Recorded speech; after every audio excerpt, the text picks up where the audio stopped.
And we're going to talk about this topic, which I've entitled Utterly Amazing. I think the caption on the left speaks for itself. In fact, after the last lecture, I'm surprised you're still here. What are you guys doing here? Well, I have come under a lot of criticism in the world because of the stand which I take, which I believe is bound or based on very sound science. And it might not be so problematic for people of Western Caucasian stock, particularly Northern European stock. But when it comes to Asian nations, African nations, Hispanic nations, then this is a major problem worldwide. And we have to address the problem as to whether one race group can dictate to the entire world what it should be eating and what it shouldn't be eating for health. So we're going to discuss this question of dairy products and see where we stand in the world today and what the scientific literature in the world is really saying. You know, man is the only creature on the face of the earth that believes that he must get his calcium needs out of the udder of another animal. There is no animal on the planet that does that. No animal. Those that receive milk, like for example cats, in a domestic situation, are actually harmed by the process. And veterinary associations throughout the world are saying, don't give your cats milk. It causes kidney problems in them because of the sulfur-containing amino acids. Now let me just explain something to you. Milk is a wonder food for growing infants. Milk is geared to the needs of whatever particular species we are dealing with. We all know that in the zoo system, you cannot just give the milk from one animal to another animal. They tend to die from what they are getting. The fact that humans are so incredibly resilient is a miracle.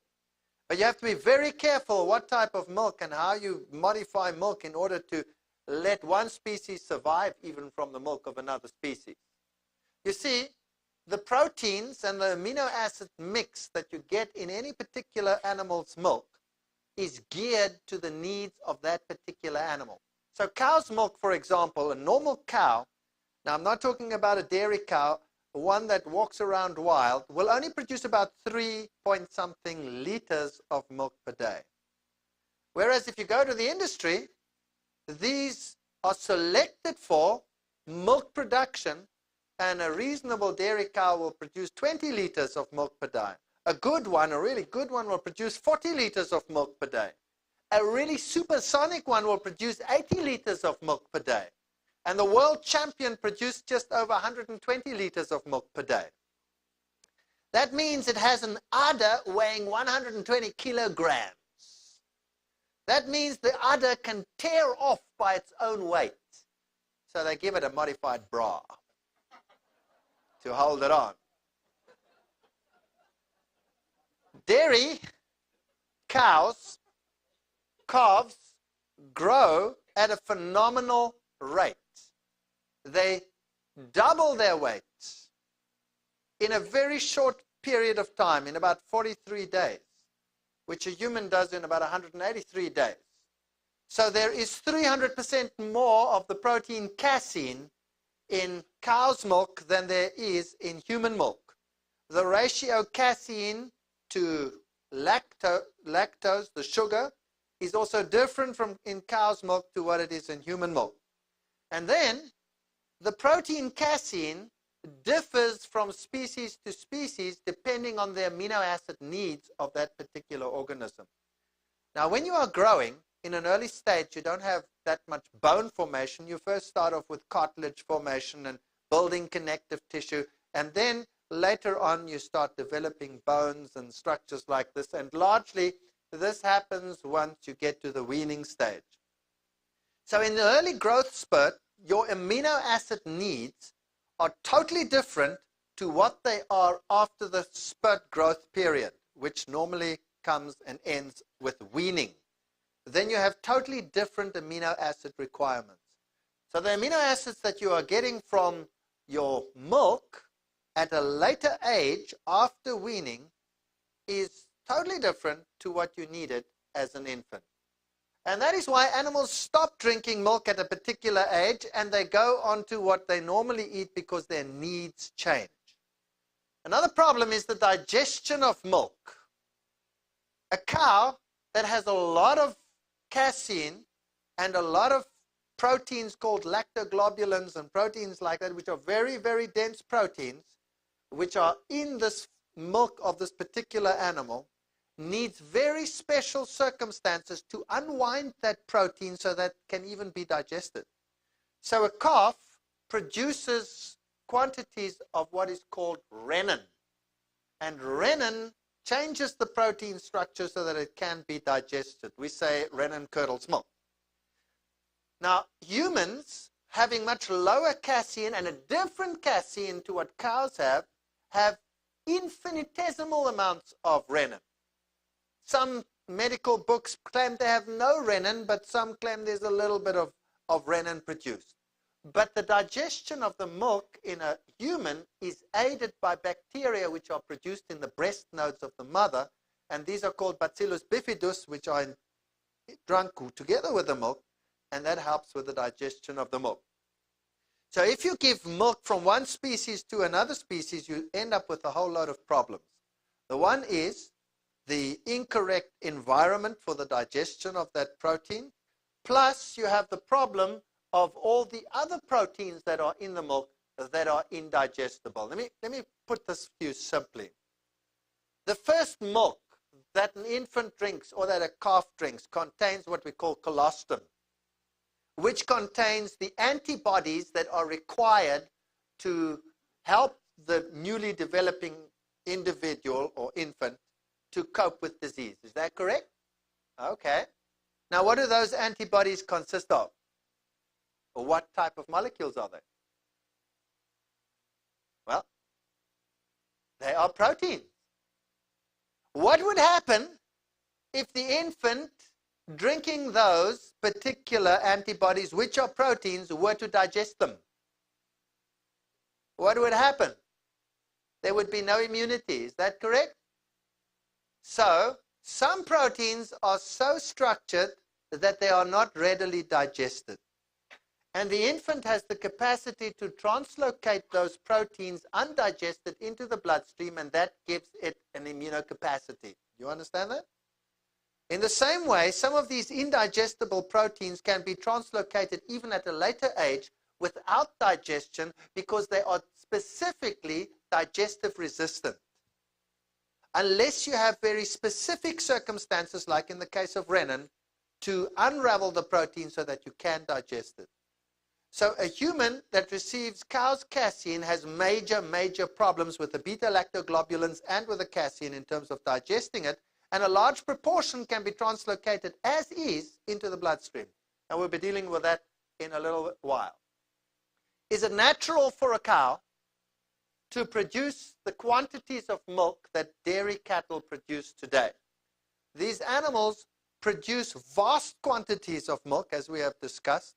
Instead of the normal 3 and point something liters, enough for a calf and a little bit extra if there should be twins or something, they are producing these huge quantities, and they have to be fed very special diets, and they have to be fed various stimulants and growth promoters and milk stimulants, which, by the way, are very often carcinogenic and end up in the milk and have been proven to be problematic. So let's go through this whole question of dairy products, and let's try and be logical about it. Let's try and think about it, and let's see whether what I'm saying is really true or whether it is not true. How good is your milk? You are buying hundreds of thousands of liters of the stuff every single day of your lives because you are indoctrinated to believe that if you do not drink your milk, your bones are going to fall off. Have you ever seen a horse without bones? Have you ever seen a horse go to a cow and they say, please give me your calcium or my bones are going to fall off? Have you ever seen it? Have you ever seen a wild animal that eats nothing but, by the way, where's the cow get its calcium from? From the grass, normally speaking. These animals get their calcium from what they eat. They never get it out of the udder of another animal. But the human being has been led to believe that he must get it from the udder of another animal, or else he is moronic. You know, I almost say Vicky Verky, vice versa. If you think you need it from another animal, you are moronic. Of all mammals, human milk has the lowest protein content and the lowest ratio of casein to whey. Proceedings of the Society of Experimental Biology and Medicine. I will only quote peer-reviewed scientific journals here so that nobody can say I'm quoting Professor Dr. Lucky Spooky and who's saying these things, okay? This is peer-reviewed journal stuff for the hardened scientist. You see, the human being is a very special creature. He grows slowly and he is disorientated in the beginning. He doesn't get up and run around the minute he is born. And he needs special care and special nurture, and the nerves grow slowly. Now you're giving him dairy products, which is geared for making him grow 3-4 times faster than he should be. And we have these nice, huge, big babies. And if you happen to have one that grows a little bit slow, you say, why are you feeding him? Why is he not growing properly? Meantime, you're actually growing something out of proportion with this rapid growth that we induce in the infant. Journal of Pediatric Gastroenterology and Nutrition. We should strive to use food to meet the nutrient needs of older infants, yet avoid toxicity. Cow's milk simply does not meet this standard of quality. That comes from the Journal of Pediatric Gastroenterology and Nutrition, 1993. Pediatrics, 1992. Babies who are fed whole cow's milk during the second 6 months of life may experience a 30% increase in intestinal blood loss and a significant loss of iron in their stools. The trauma that the digestion of this high casein content does to these babies is that the acidity rises and they experience in their sensitive little intestines blood loss, so that they actually lose iron. We're told if you don't drink your milk, if you don't give them milk, they won't have enough iron, they won't have enough this problem. They're actually losing it. Postgraduate Medicine, 1994, volume 95. Adults who consume large quantities of milk who have high lactase activity suffer repeated small galactose challenges, accumulation of galacticol in the lens, and greater likelihood of developing senile cataracts. Let me tell you something else about milk.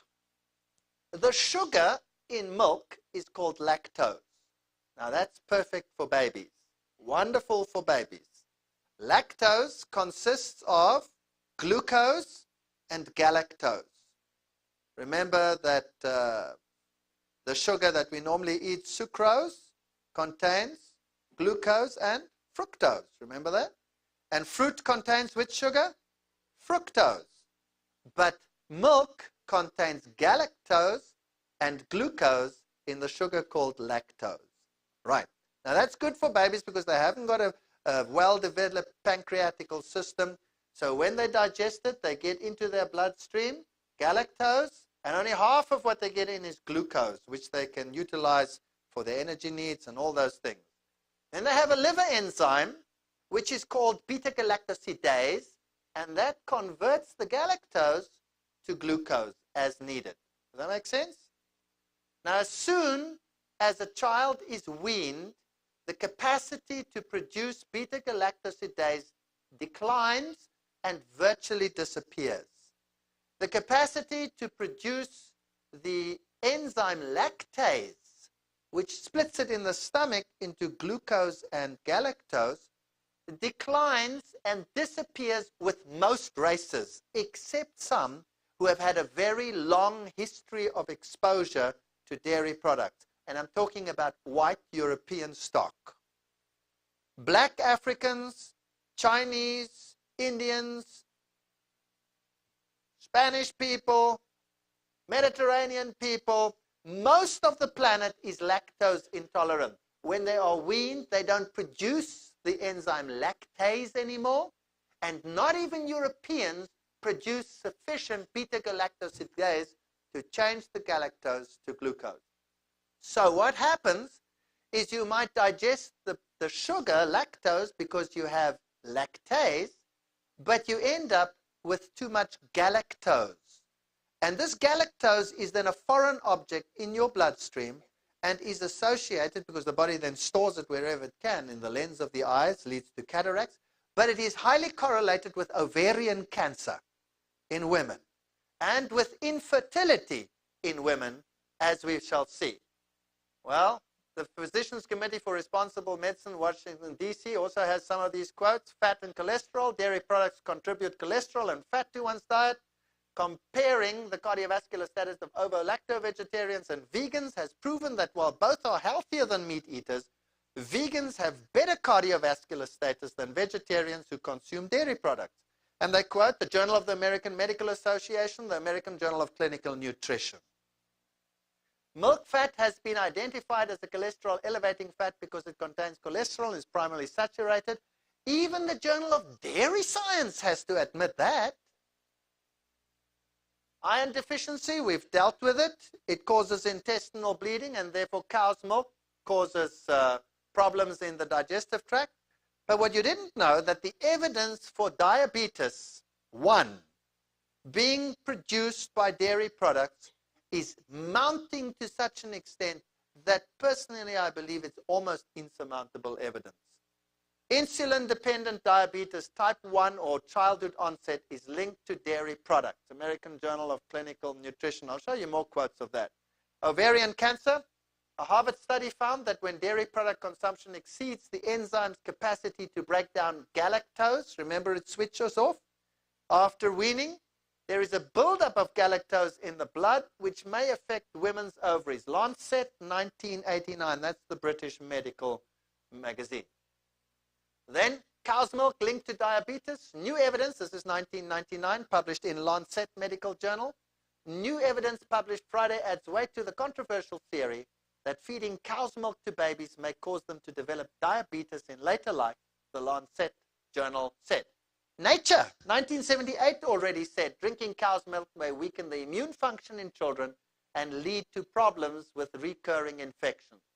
A young age at introduction of dairy products and high milk consumption during childhood may increase the child's risk to developing juvenile diabetes. Diabetologica, 1994, volume 37, page 381 onwards. Why is dairy correlated to diabetes? Let me explain the theory. The protein casein is the one which cannot readily be digested. So when you have cow's casein go into your system, some of that cow casein is translated directly into the bloodstream. And the body recognizes it as an intruder and makes an antibody. Unfortunately, some of the amino acid sequences on casein are very similar to the amino acid sequences on the surface proteins of the beta cells of the pancreas. So now you've made an antibody to casein, and the body also finds that that antibody can latch onto the beta surface cells of the pancreas. And then it kills the beta cells, and then you are a diabetic type 1.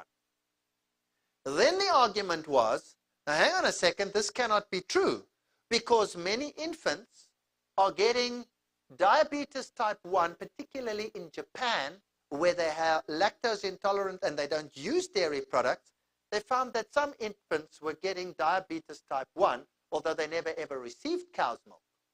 And so the cow's milk hypothesis was eradicated on the grounds of that, until they made an interesting discovery. They found by correlation studies that a lot of these infants came from parents that had exposure to Western lifestyles. The mothers had, let's say, lived in the good old US of A at some stage, and the mothers were drinking milk. So they took the mother's milk and analyzed it, and guess what they found? They found bovine casein in the mother's milk. So the mother was drinking it, translocating it into her blood. It was ending up in the mother's milk. The baby was drinking it, and you get it at a particular stage in the genetic development, whammo, there it is. So the evidence that diabetes 1 is caused by dairy is mounting. Early cow's milk exposure may increase juvenile diabetes risk by 1.5 Science Diabetes Care 1994, volume 17. Diabetes does not occur in diabetes-prone rodents reared on a diet free of cow's milk for the first 2 to 3 months of life, indicating that cow's milk protein can trigger the disease. New England Journal of Medicine. Do you need more? Researchers from Rome and London said they studied 47 patients who recently developed insulin-dependent diabetes mellitus and found that 51% had immune cells that grew and replicated when exposed to a protein called beta-casein found in cow's milk. Only 2.7% of healthy people in a control had immune cells that reacted to cow's milk protein. Daniel W. Kramer, Harvard Medical School. 5 years ago, Kramer linked galactose consumption, that's the sugar, with increased risk of ovarian cancer. And American Journal of Epidemiology, they now report a correlation between high rates of milk consumption and waning fertility beginning in women just 20 to 24 years old. Now, I'm quoting the literature here from the scientific journals, because in my country, they always say, what if I say, what if I say, he's a bit, what, and you see the whole world is a bit, because they're all saying it. The strength of that association and the rate of fertility decline grew with each successive older age group. In Thailand, for instance, which is a lactose-intolerant environment where they don't drink milk, 98% of adults are hypolactasic. So they are 98% lactose intolerant. They don't produce the enzyme lactase anymore. Average fertility in women 35 to 39 is only 26% lower than peak rates at 25 to 29. So the women don't become infertile. By contrast, in Australia and the United Kingdom, where hypolactasia affects only about 5% of adults, white European stock, they still have the enzyme. Average fertility by 35 to 39 is fully 82% below peak rates. The dairy correlation is phenomenal. Cataracts, we've already dealt with that. Digestive disease and science, galactose seems to be the problem. By the way, galactose, if that is the problem, people always ask me, well, what about yogurt? Surely I can still have yogurt. Well, you see, the bacteria can break down the lactose and they ferment it in the milk, and then they can only utilize the glucose component because they have the enzymes to do that, but because they don't have the beta-galactosidase, they cannot cope with the galactose component. So these yogurts have very high levels of galactose, which are problematic in terms of fertility and ovarian cancer and cataracts and all those types of goodies. So if people ask me, is it good? I'll say, well, it doesn't have the lactose and it doesn't have that problem. It still has the casein and it still has the galactose problem. So by my book, bye. Lactose intolerance, I'll deal with that later. Food allergies, milk is one of the most common food allergens. Toxins, like other products from animal product secretions, contain frequent contaminants from pesticides and drugs. About a third of all milk products is contaminated with antibiotic traces. Now let's have a look at the ethnic group intolerance to just lactose. African blacks are 95 to 100% lactose intolerant. That means that if you give a black African milk to drink, he will get diarrhea. That's what he'll get. He'll get diarrhea, bottom line. You give a little black African child that has been weaned dairy to drink, milk to drink, he'll get diarrhea. They are dying like, what was the number 2 cause of death in Africa? Diarrhea. You know, I go onto national television and I say, you know what, you white people down here, you prescribe that the diet that the black people must eat is milk and more milk. If Africa is starving, what do they send by the plane load from United States, from Europe, from Africa? What do they send by the truckload and train load and plane load and boat load? Powdered milk. And these poor people already undernourished, eat the powdered milk. They are lactose intolerant. They get instant diarrhea. They say this is the white man's poison. They make a paste of it and they paste it on their huts, which is the only thing it's good for. What arrogance to assume that we who are lactose tolerant can prescribe to Africans and Indians and Asians and Native Americans and Mexican Americans and African Americans and Mediterranean people and all of these that they should eat exactly what these people eat down here. And by the way, they just tolerate it because it's lactose that they can tolerate. They can't tolerate the casein. They cannot tolerate the galactose, but because you don't feel it immediately, because you don't run to the toilet with a stomach ache, doesn't mean it's good. Osteoporosis. How important is dietary calcium in preventing osteoporosis? Science started asking that in 1986. Colic. 1 out of every 5 babies suffers from colic. Pediatricians learned long ago that cow's milk was often the reason. We now know that breastfeeding mothers can have colicky babies if the mothers are consuming cow's milk. Pediatrics, 1991. Just quoting the scientific literature, not me speaking. Let the science do the talking. Osteoporosis is caused by a number of things. One of the most important things being too much protein. American Journal of Clinical Nutrition, Journal of Nutrition, the volume Science. Leukemia. Canadian Journal of Comparative Medicine. Bovine leukemia virus antibodies were present in 59% of newborn calves tested. Now, is that transferable to humans maybe? Human T-cell leukemia virus can be transmitted from humans to animals. Oops. So you can get a virus going across the barrier of the species. Such results suggest that a milk-borne infection being transferred from a mother to her baby is very plausible. Whether it can pass from the cow to a human is being studied. That came from the Japanese Journal of Cancer Research in 1985. But the plot thickens. Iowa, a dairy state, has a higher rate of national average than the national average for human leukemia. American Journal of Epidemiology, they knew that in 1980 already. Pennsylvania veterinarians have been able to grow bovine leukemia virus in human cells in the laboratory, and a 1980 study showed increase in human leukemia in areas where high levels of bovine leukemia occurred. That comes from Science. Let's get a little bit closer to the 90s. Cows infected with BLV, bovine leukemia virus, had significantly greater milk production than their non-bovine leukemia infected herd mates.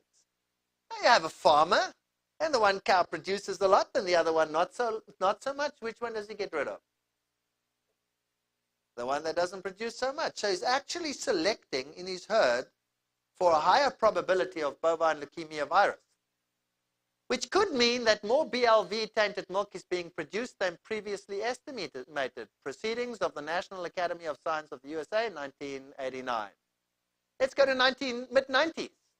These data confirm, this comes from the Veterinary Research, American Journal of Veterinary Research, 1995, volume 56, page 445 onwards.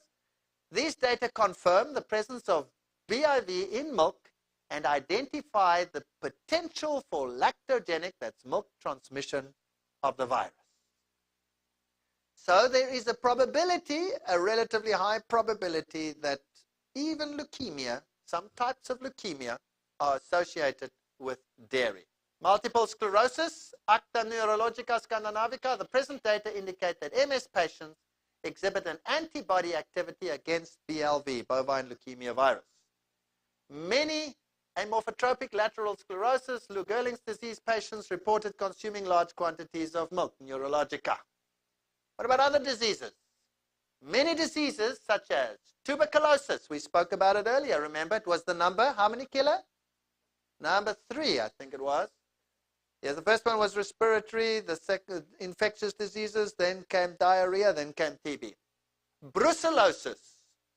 You know, I went to the abattoir with my students. I always do this to them. I take them to the abattoirs and I show them how everything works, and from the farm to the industry. And for at least 1 week after my course, all my students are vegetarian.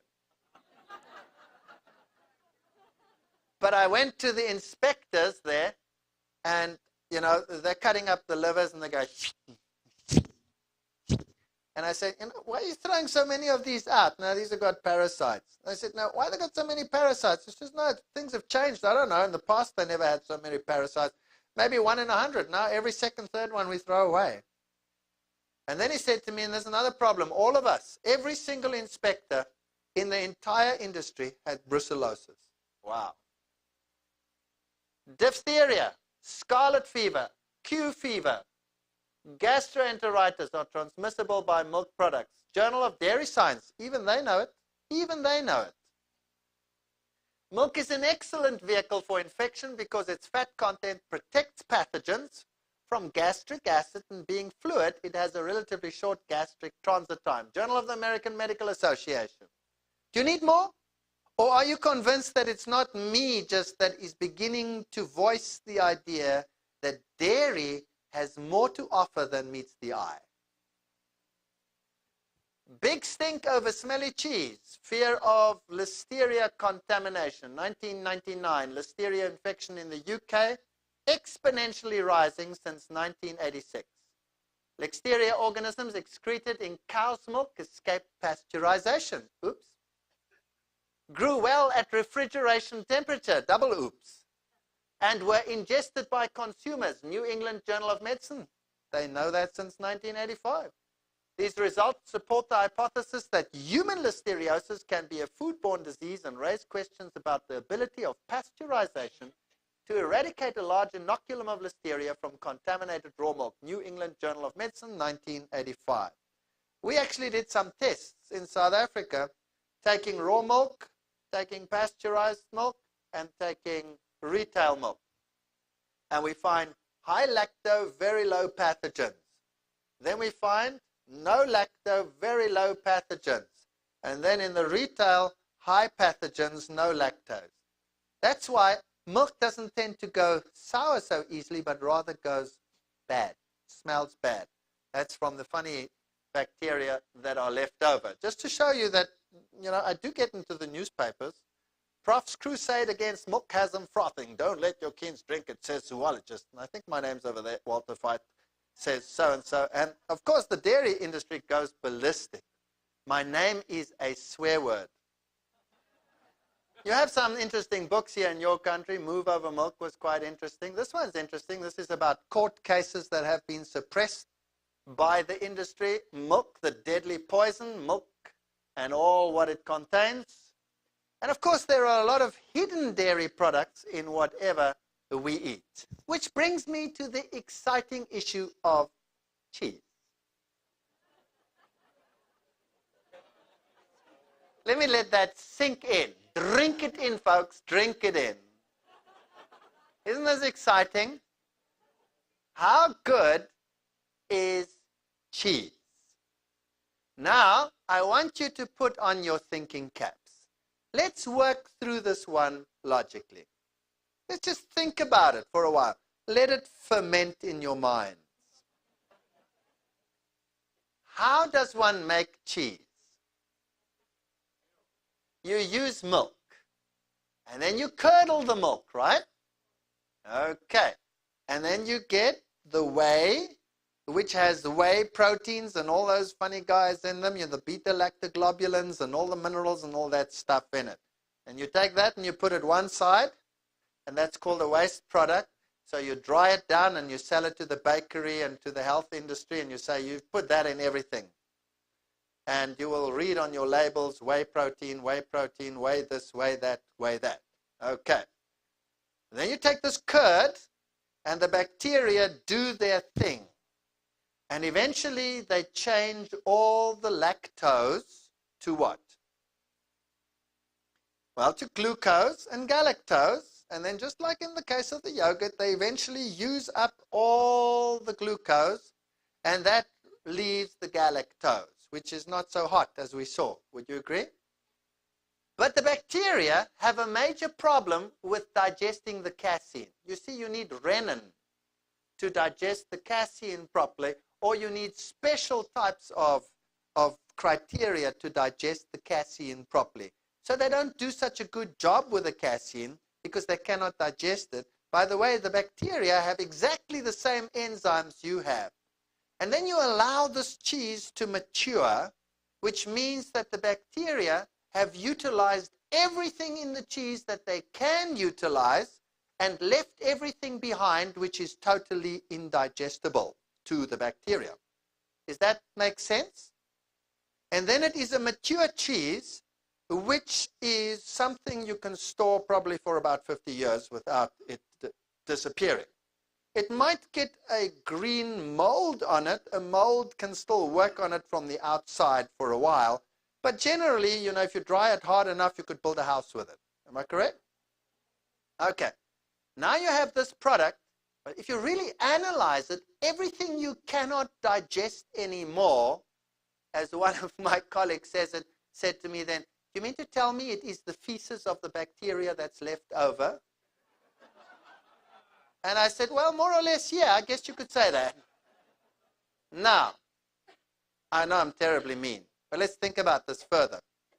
Now, you don't have those enzymes either that the bacteria didn't have to deal with the rest. So now you take this cheese and you pop it into your stomach. And there it is. And cheese has this marvelous ability of producing the greatest sense of satiety of all foods.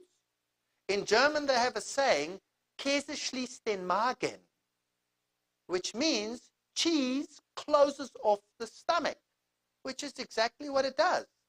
You see, once the cheese is in the stomach and the digestive juices go to work on it, and they go to work on it, and they go to work on it, and they go to work on it, eventually they send through a test sample through the duodenum, and the receptors say, macromolecules, nothing done.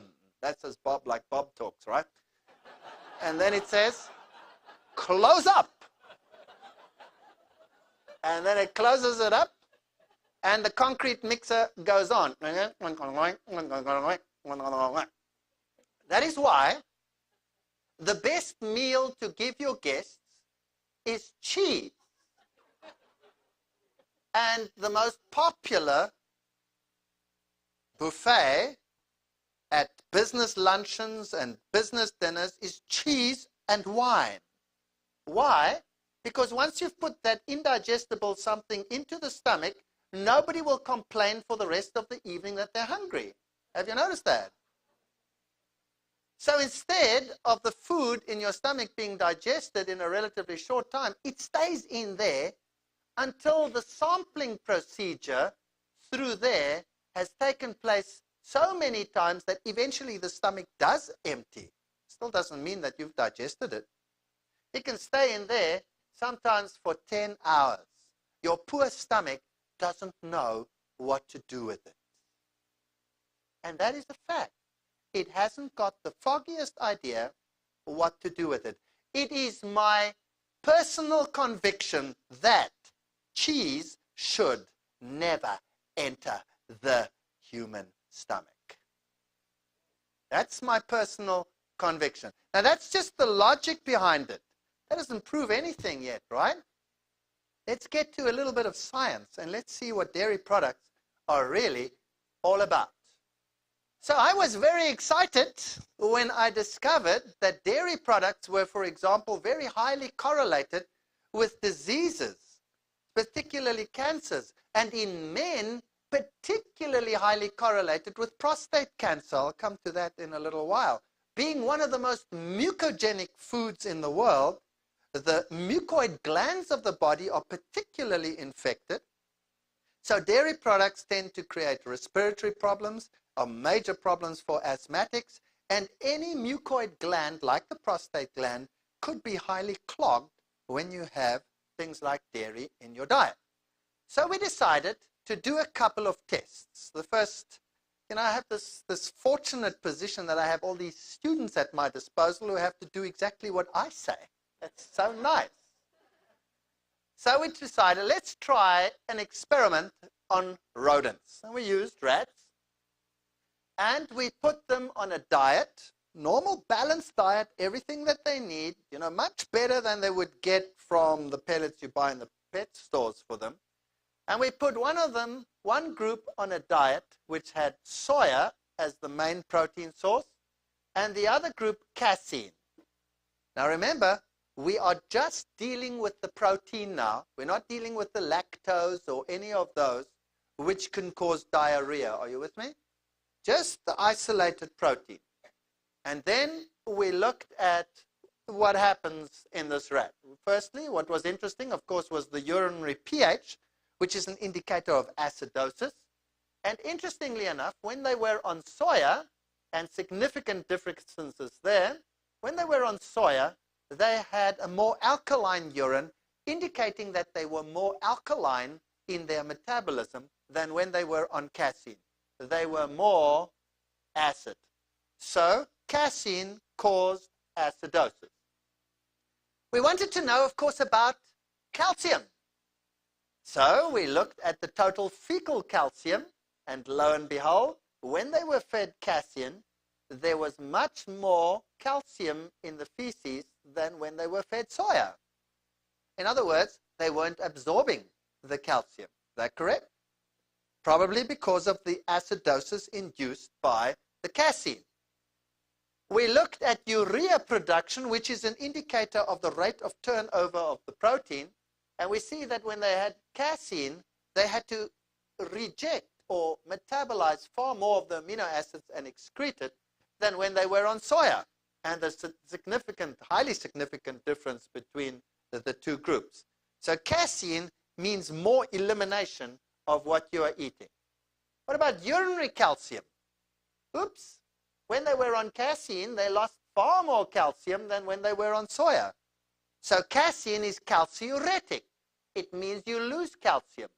So when they tell you drink your milk so that you get your calcium, number one, you don't absorb it. Number two, you excrete it. It's not available to you. No wonder Gambian women who never ever drink milk have perfectly healthy bones even after pregnancy, with a calcium consumption less than a third of what American women eat.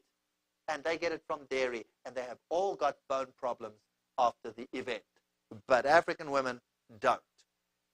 And then, remember that this is casein and not milk, so there's not lactose in it. It's just the protein. Just the protein. Everything else was the same. The fiber, everything was the same. Look at the highly significant difference in the wet mass of the feces.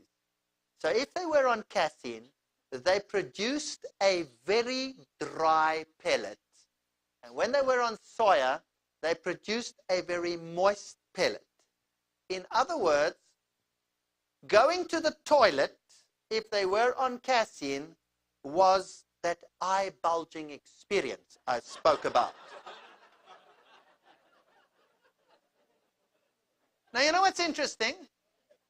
You know what one of the major problems of white European infants is when they are on cow's milk? Constipation. White Europeans suffer tremendously from constipation. My own kids got cow's milk because I was a moron at that stage. And you know what? My kids had to regularly be taken to hospital to cut the stuff out at the back and pull it out with tongs. So constipated were they. And I wouldn't believe that it could be something like milk. I mean, everybody drank milk. You see? People can change. And black Africans who cannot deal with the lactose, what is their problem if you give them dairy? They have diarrhea. So the whites who have got lactose and who are not lactose intolerant and who have the enzyme lactase don't get diarrhea, but they get constipated, and the other group gets diarrhea. And you can't put the two together because you don't link it to the races. You understand? And this is interesting stuff. I love it because in my country, this is a racial issue. And the racism is now on my side. It's so nice when the scientists oppose me, I say, you're being racist.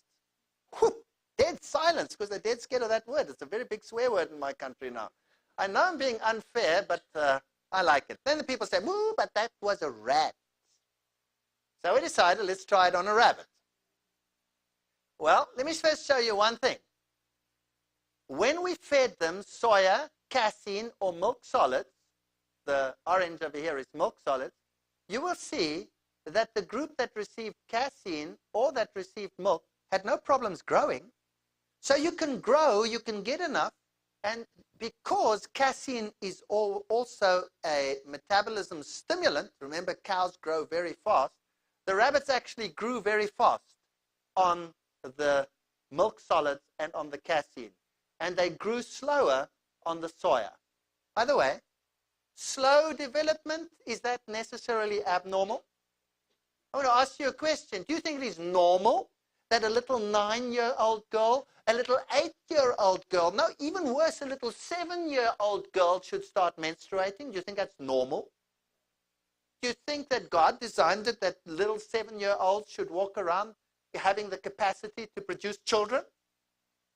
But when they are not on animal proteins and when they are not on dairy, they tend to develop much later, sometimes 14, 15, sometimes 16. And you say, oops, there's something desperately wrong with that. No, I think there's something desperately wrong with a 7-year-old, an 8-year-old, and a 9-year-old developing early menstruation syndrome. So you grow well on it, but that does not necessarily mean that it's good. Then we looked at urinary calcium loss, soya, casein, milk. Look at that. Boom, lowest, high, high. So whether it was the protein alone or whether it was the milk solid, full dairy, can you see that there was virtually no difference? Question. Low-fat milk, will it help you? Nope. Why not? Because the problem is the casein. You understand it? So low-fat milk does not help the problem at all.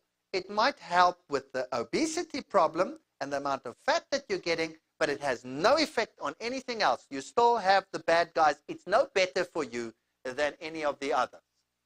Fecal calcium loss, soya, casein, milk solids was the highest. So milk, casein is higher than soy, but milk solids are the worst. So the fat, even that, inhibits calcium absorption. So you don't get good calcium from milk. Bottom line, whatever they say, it's not true. Maybe milk has a lot of calcium, but it's of no use to you, or of very little use to you. Let's rather put it that way. Urea production, look at that. Hardly any difference between casein and milk solids, but milk solids always seems to be the worst. So let's have a look at just soya versus milk solids. Cholesterol, soya, milk solids.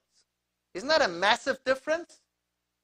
Massive difference. These are rabbits fed 18% protein ration from milk solids. That means they get carrots and lettuce leaves and everything else that they also need. That's just their protein need supplied by that. So you can see that you have low cholesterol, high cholesterol.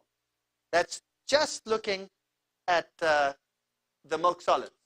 LDL, that's bad cholesterol, much lower in soya, very high in the milk. Then we look at HDL, that's good cholesterol, high in soya, low in milk. Wow. So what does the soya do? It gives you a lower cholesterol, and the ratio HDL to LDL favors good cholesterol, whereas with milk solids, it favors bad cholesterol. So let's look at that ratio, HDL, LDL, which is the best indicator.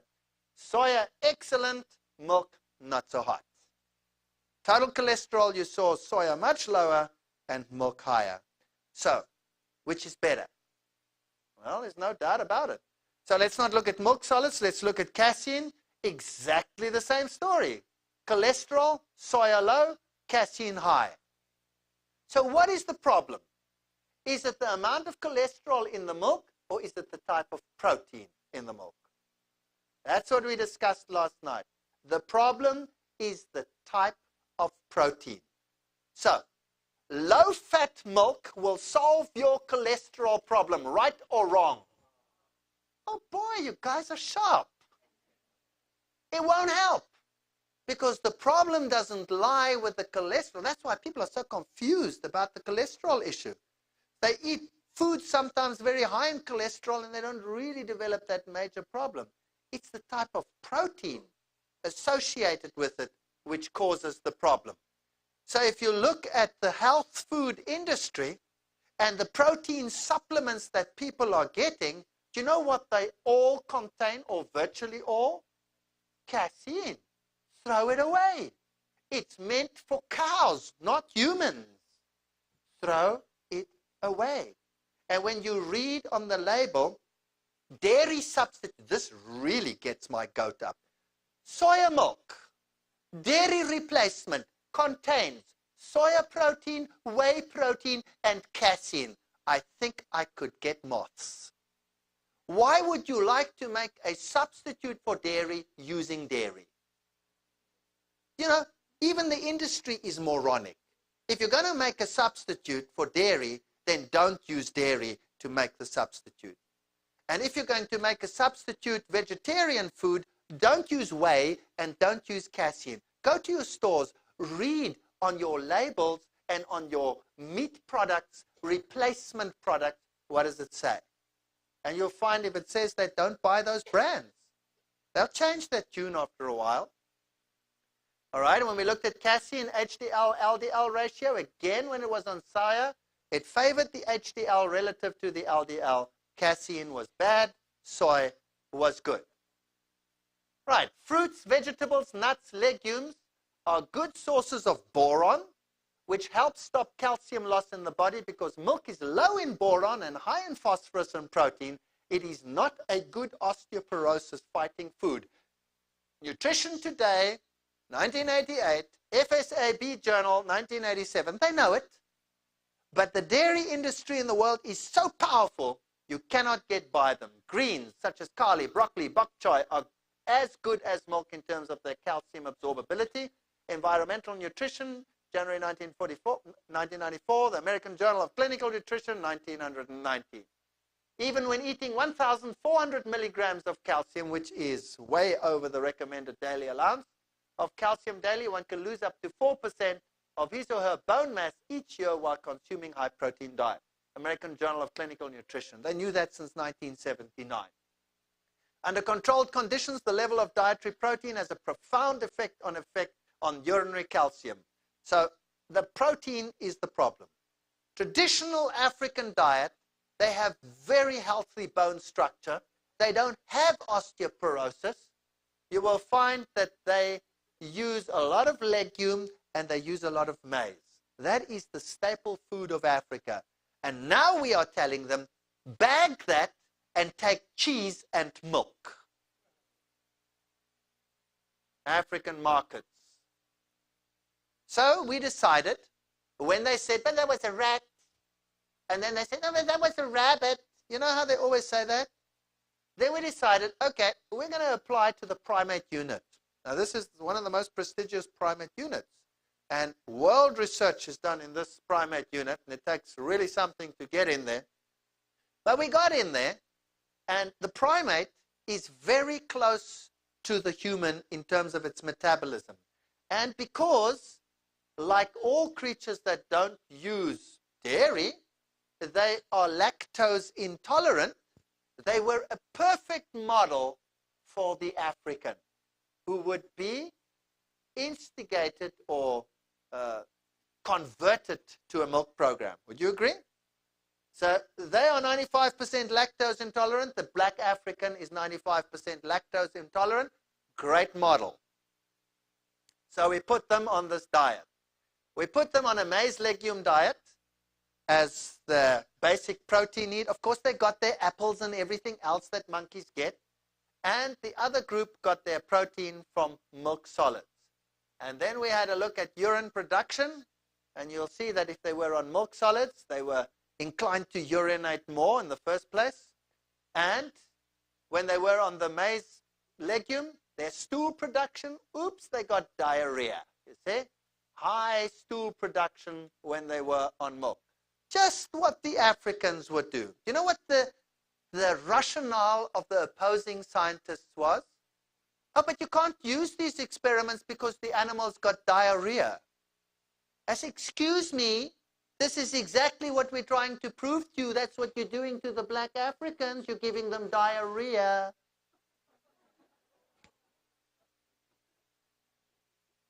Urinary calcium excretion, just look at that. When they were on milk, they lost their calcium through the urine. About 50,000 Americans die each year of problems related to some way to osteoporosis. Osteoporosis International. Dietary protein increases production of acid. I showed you that in the animals. This is now for humans, which can be neutralized by calcium mobilization from the skeleton. American Journal of Clinical Nutrition, 1995. We know it, but the industry has such power. It's unbelievable. Let's have a look at this question of milk and infertility. Science News. Women who would like to have a failed to conceive child may want to review how big a role dairy products play in their diet. A new study suggests a team of researchers in the United States and Finland now report that where per capita milk consumption is highest, women tend to experience the sharpest age-related fall-off in fertility. Right. There's the number one point. But we also know that milk affects the prostate gland. So I figured, let's test the milk on the monkeys and see what it does to their fertility, simulating the African black. You know, the African black sometimes have a very impoverished diet, but have you noticed how fertile they are? Wow. Whew. No problem. In Europe, 1 in 4 couples have to seek fertility clinics to help them get children. 1 in 4. I mean, really incredibly high. So let's have a look at some of these spermy things. We put these animals, these were the monkeys, on a grain legume diet. Now, the best picture we get when we put them on a sustainable protein diet, just enough for what they needed. Now, in this institute, you're never allowed to feed them anything that they think is bad for them. So everything is in line with their dietary needs.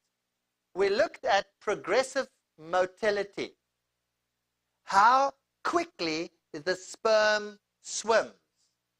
And when they were on a low-protein diet, we saw that the grain legume group had very good motility, right? Progressive motility in the region of 70%, whereas the milk group only had a progressive motility of 30%. That means the sperm was half as fast, you know, it was going when it was on milk. Then we looked at sperm concentration. Wow, look at this. When they were on grain legume, they had an incredible sperm concentration of 320 million sperms per milliliter. When they were on dairy, boom, 100, a third of the concentration. So the sperm were going, and there was only 1/3 of that of the other group. Then we looked at defects in the sperm, mid-piece defects. When they were on dairy, the sperm developed abnormally, statistically different. Milk versus maize legume, the African diet. And most of them seem to have this mid-piece defect, where they have this bump in the mid-piece, or this tail defect. So now the scenario is that if you are on milk, the sperm going, there's only a third, and those that are there are going,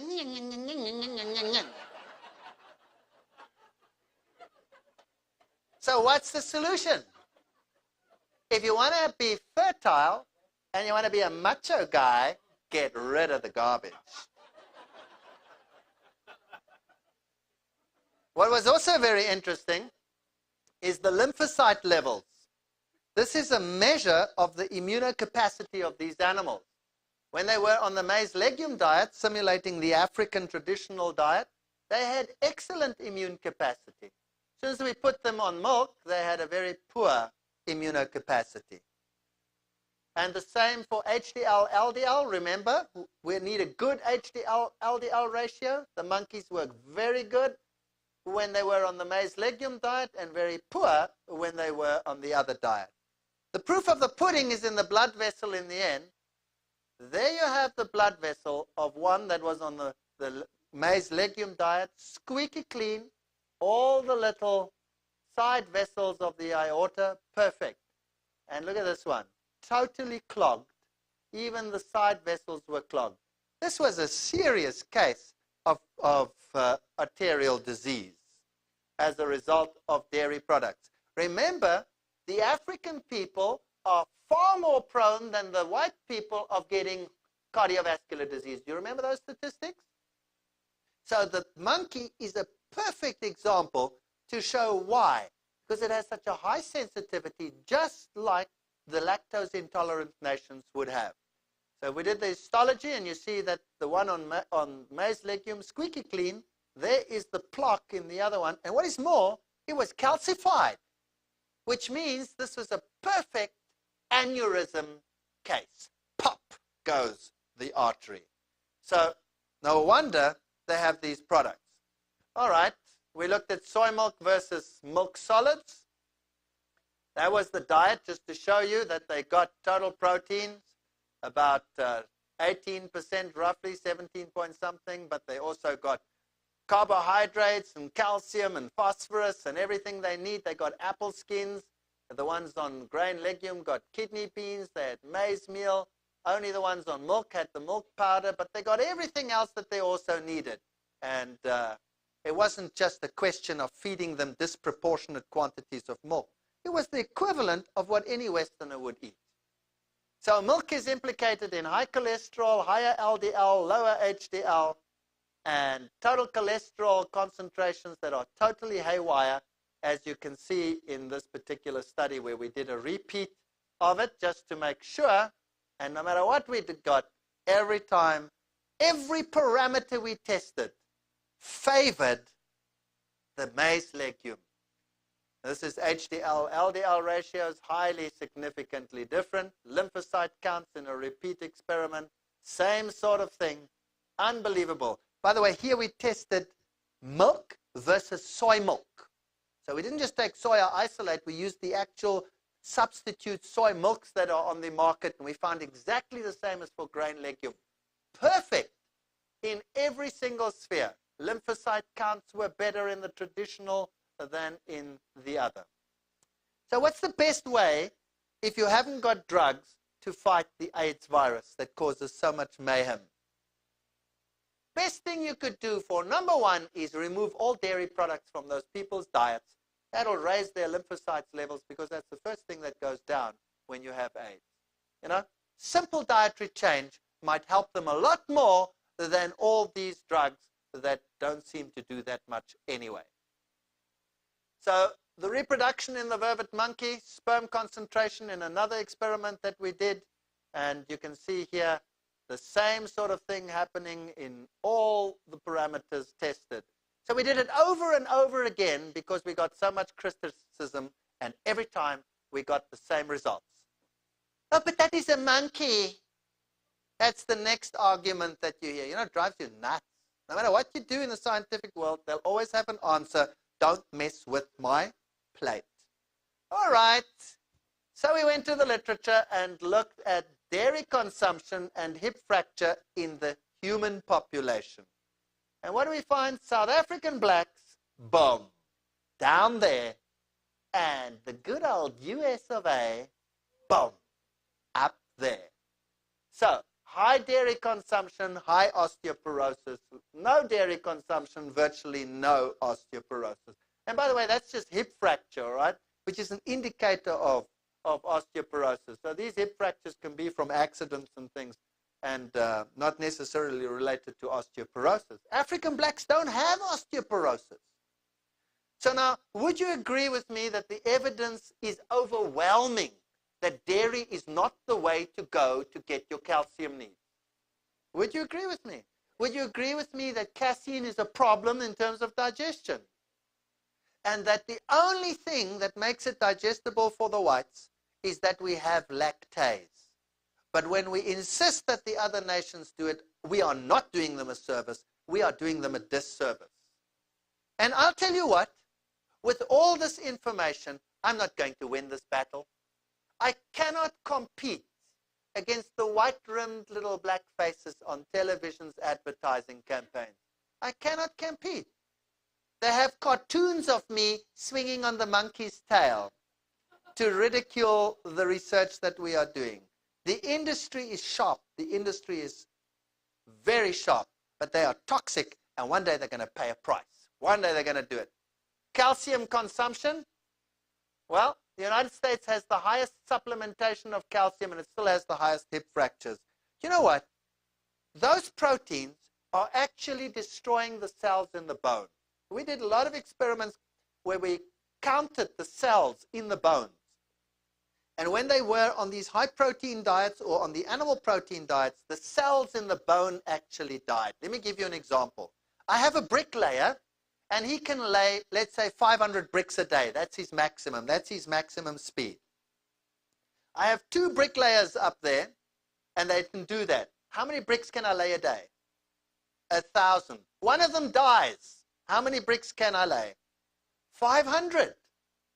And I can throw 1,000 at him.